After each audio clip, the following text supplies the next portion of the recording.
This is a corrupt cop being caught deleting footage that could have been used as evidence in court. Little does he know that this action is completely against the law as per section 1519 of the US Code and would result in a massive lawsuit. But that's just one of 4 shocking examples of when cops realize they're being sued.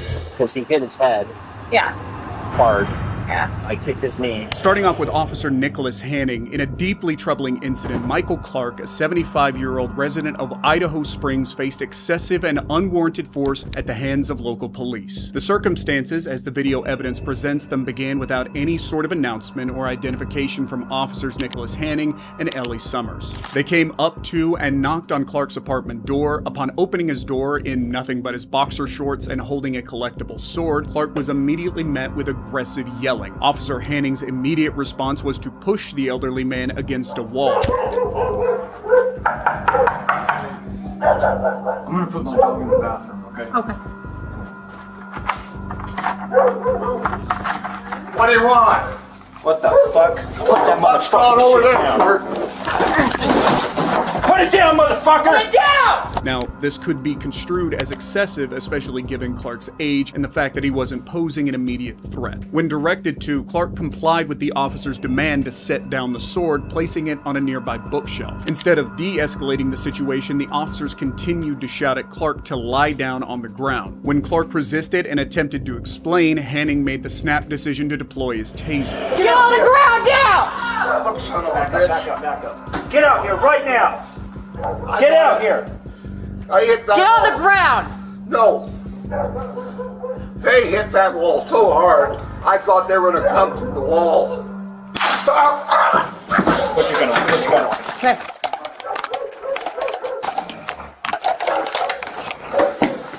Party's unconscious.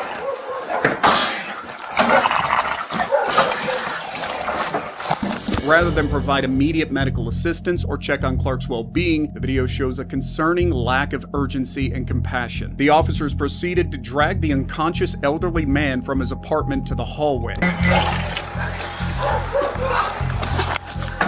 207 taser deployed. Harry came out with a machete.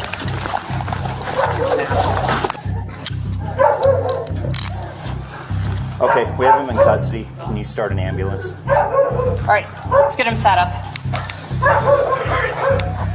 Just keep him. Sir,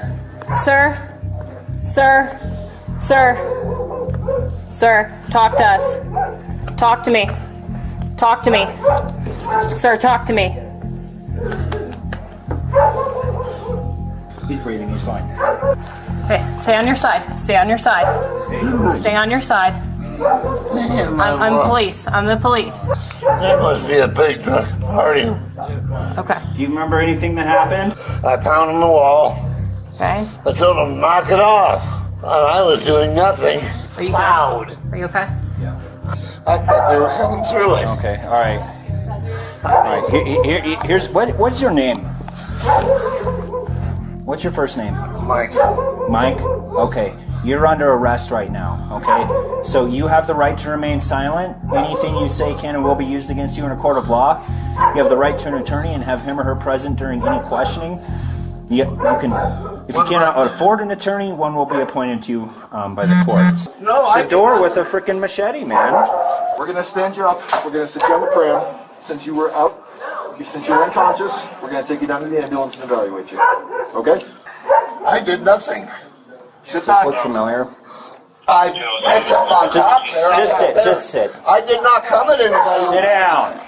After the incident, Clark's health got really bad. He had heart problems and even had a stroke just a day and a half later. Now, the 75-year-old man needs to stay in a nursing home for care. In the aftermath, the Idaho Springs Police Department took action against one of the officers, Nicholas Hanning, the officer who made the decision to use the taser. He was terminated from his position and now faces an assault charge. However, the other officer present, Ellie Summers, continues her employment with the department. And for Michael Clark, a settlement was reached, and the Idaho Springs News release stated $7 million will be paid through the city's insurance carrier. On July 26, 2017, an incident at the University of Utah Hospital brought national attention to the actions of Jeff Payne, a detective with the Salt Lake City Police Department at the time. Nurse Alex Wubbles, who was arrested by Payne after she declined to unlawfully extract blood from an unresponsive patient. The video recording of the event, which was disseminated on August 31st, 2017, rapidly spread across the internet. At the incident's origin was a man named Torres, who was driving a pickup truck and tragically lost his life at the scene. Gray, operating a semi-truck and who also served as a part-time police officer, suffered severe burns. Gray was subsequently transported to the University of Utah Hospital, where he was sedated and rendered comatose. Upon arriving at the hospital, SLCPD officers made a request to draw blood from Gray. Nurse Wubbles, who was on duty, informed Payne that the police's demand didn't satisfy the necessary legal criteria. As per the hospital's policy, she clarified 3 conditions under which blood could be drawn. She further pointed to the specific hospital rules that which explicitly barred her from handing over the blood sample. Hold on, Brad.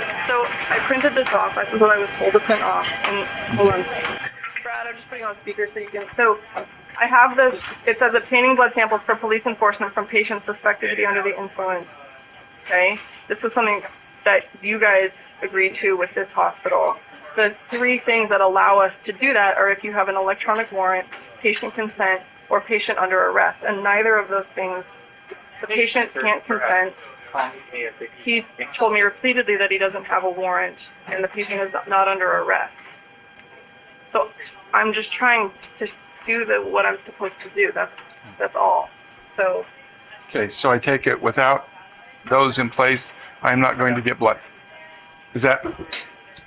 Am I fair to surmise that? Payne, on the other hand, remained adamant, claiming he had consent for the procedure. After being told no again, the officer started to escalate the matter to extreme levels. You can hear the entitlement in his voice when he tells the person on the phone that the only reason he's blaming Nurse Wubbles is because she's the person who told him no.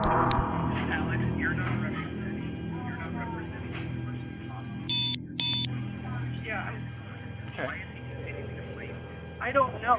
I have no idea why he's blaming me. I'm just representing. Why are you blaming the messenger, sir? She's the one that has told me no. Yeah, but sir, you're making a huge mistake right now. Like you're making a huge mistake because you're threatening a nurse. Okay. No, we're done. After this, the officer starts moving towards the nurse in an aggressive manner. Take a look at her face and you can clearly see that she's terrified. You're under arrest. We're going. We're done.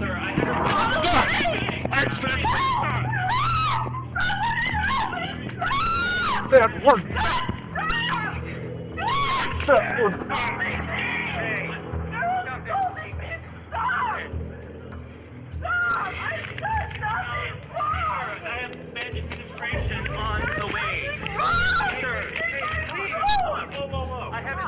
Hey, she can sit in my car while we're coming. This is unnecessary, man. You're right. This is my department.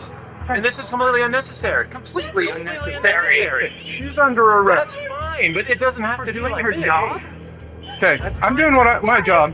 She does hers. That's fine. Okay, I'm leaving now with her.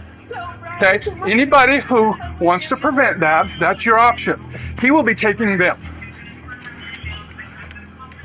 Okay, so take your hand off her, please. I have hospital administration. Let me talk to you. Please. Sure. Please, sir, you're hurting. Then walk. No, I have no reason to walk. Stop! You're hurting me. I'm holding me. Please, I can't believe it. What is happening? The officer proceeds to use excessive force and puts Nurse Wubbles under arrest. The nurse screamed as the officer dragged her out of the building. Now, there are several things wrong with this. You see, according to the 4th Amendment of the U.S. Constitution, it protects citizens from unreasonable searches and seizures. That means that any invasive procedure like taking blood needs legal justification. In many cases, this comes in the form of a warrant, unless there are immediate pressing circumstances that could potentially justify it. Outside of these exceptions, not having a warrant or the individual's consent makes such a search, in essence, unconstitutional, which is exactly what Detective Payne was doing. Not only that, though, the act of arresting Nurse Wubbles, especially when she was upholding established legal and ethical standards, raises serious concerns about potential violations of her First Amendment rights. She was voicing and defending a policy-based legitimate stance, and excessive force or making an arrest in this context not only undermines her rights, but also portrays a misuse of authority on the part of the officer. Once this footage went viral all over the internet, the SLCPD initiated a 35-day in-depth internal investigation, as mentioned by Salt Lake City's mayor, Jackie Biskupski. This inquiry involved initial discussions with the hospital CEO and its senior nursing team. The state's examination of the SLCPD's investigation confirmed that the department had acted according to its policies, but it was also suggested that the department expedite the release of information of public concern. In the middle of all the turmoil, the SLCPD extended an official apology to Wubbles and, as a measure of accountability, placed Officer Payne on paid leave come September 1st, 2017. Officer Payne was later dismissed from the police department on October 11th, 2017. Lieutenant James Tracy, the commanding officer at the time, faced a demotion, being repositioned 2 ranks lower, and Nurse Wubbles received a settlement of $500,000. Don't pull away from me. I'm not. You're gonna get lit up. I'm not. Okay, you're gonna get lit up. My heart, man. This event transpired on November 29th, 2022, approximately 3 hours south of Denver in Trinidad, Colorado. Initially, Sheriff's Deputy Mikhail Noel stopped Nathan Espinoza for tailing his squad car too closely. At the time of the incident, Espinoza and his father, Kenneth Espinoza, were driving a garage in separate cars. When Nathan was stopped at the traffic stop, Kenneth also stopped his vehicle. This is when another officer, Lieutenant Henry Trujillo, pulled up behind Kenneth and told him he couldn't wait for his son. You are not a cop. You don't need to be behind me. Okay? So you need to leave right now. I don't need to do anything. You got 5 seconds to leave. Okay? There's no reason for you to be behind this traffic stop. No reason. Okay? No reason. Okay? It's not a public No street. reason. Do I not pay Okay? taxes? Do you always stop behind cops when they pull people over? I ain't stopped right behind him. Okay? You don't need to be here. I ain't You don't stopped need right to be here. behind Okay? him, sir. You need to go. No, I Okay. don't. I'm waiting on my son. All right, He's fine. The body cam footage shows Trujillo walking away after Kenneth refuses to leave, and this is when all hell breaks loose. Trujillo's partner, Deputy Noel, comes up to the window of Kenneth's car, gun drawn out, and barking orders at him. From here, things quickly begin to escalate. Trujillo joins Noel, and both officers start yelling at Kenneth.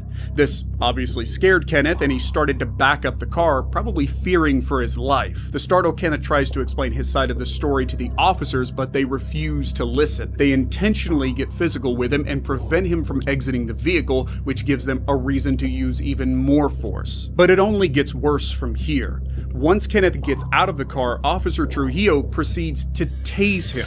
Now. Now. fucking. Get in the fucking car.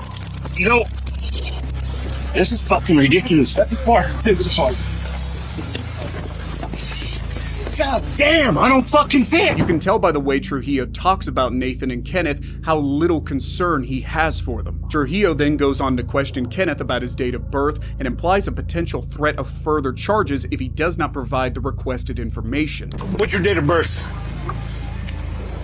Don't answer questions. Take me to jail. You're going to jail. Call my attorney. Call your attorney. Okay. You're going to jail.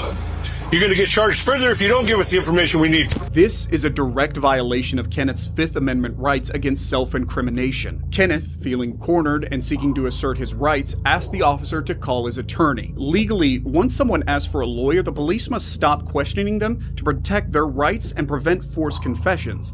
But Officer Trujillo violates this right. The district attorney's office of the 3rd Judicial District dismissed all accusations against Espinoza, which included claims of him resisting arrest and attacking a law enforcement official. An independent review by the Pueblo County Sheriff's Office was initiated due to the incident. The outcome suggested that Deputy Noel and Lieutenant Trujillo should lose their jobs. It was also recommended considering a formal criminal probe into their behavior. This review found that the 2 deputies didn't follow the correct procedures when using a taser and provided inaccurate details of the event, which didn't align with their body camera recordings. Additionally, the investigations pointed out that Noel breached the department's protocol by aiming a gun at Espinoza, but only time will tell what happens to these officers.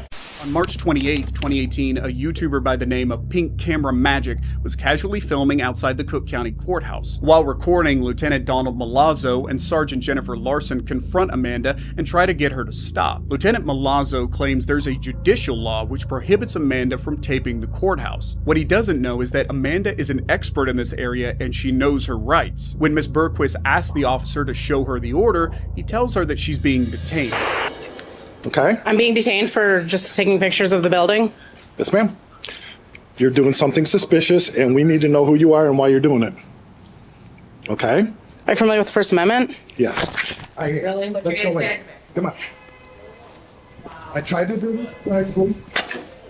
Once inside the building, the cops start with their usual intimidation tactics. The footage you're seeing right now is from Sergeant Jennifer Larson's body cam. Now, pay close attention to what Lieutenant Milazzo is doing over on the right-hand side of the screen. It looks like he's trying to delete the footage from Amanda's camera, which is completely against the law. Okay, call your lawyer. That includes my camera as far as consent. Well, it's already on. Are you familiar with the Fourth Amendment? Oh, great. Why do we always get the crazy? I don't know. I was taking pictures outside and that's it. That officer's en route. You were taking a picture of a secure building. Yep. He doesn't need to come up. The prosecutor just wanted me to check on it. Absolutely. And when Amanda asks the cop if he's deleting her footage, he dodges the question and starts trying to threaten her with jail time. Did you delete my footage? Do you want to cooperate or not? I'm remaining silent. It is only making it worse. Do you want to give us an ID? I'm remaining silent. I don't consent to searches. We're not going to search you. We're asking for an ID. What the fuck is going on today? I don't know. Every crazy loon in the building is all we're asking for is an ID. We're asking for an ID. We'll do a report. You can go on your way with your camera.